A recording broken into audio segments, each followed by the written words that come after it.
Broiler মাংসে saturated fat থাকে খুবই কম, এবং আমরা যদি দেখি ব্রয়লারের চামড়াতে আনস্যাচুরেটেড ফ্যাট থাকে।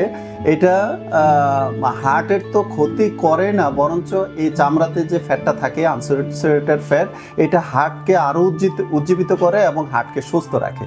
প্রচলিত আছে পোল্ট্রি মুরগিতে অ্যান্টিবায়োটিক থাকে শরীরের ভেতরে, এটা কতটুকু গ্রহণযোগ্য?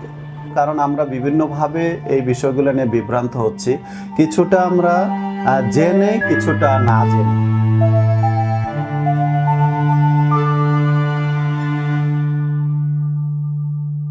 অবশ্যই আমি একজন ভেটেরিনারিয়ান হিসাবে মনে করি যে সুস্থ প্রাণী সম্পদ মানব সমাজের জন্য অত্যন্ত গুরুত্বপূর্ণ, কারণ ইকোনমিটা নির্ভর করে অনেকাংশেই কোনো না কোনোভাবে এই প্রাণী সম্পদের উপর ডিপেন্ড করে, সে তার আর্থসামাজিক অবস্থা নির্ভর করে। আমরা যেটাকে রেড মিট বলি, সেটা যদি আমরা বেশি খাই তাহলে হয়তো ক্ষতি করে, কিন্তু ব্রয়লার মিট কিন্তু রেড মিট না। এখন আসি, যদি অ্যান্টিবায়োটিক্স ব্যবহার হয় তাহলে কি ক্ষতি হইতে পারে।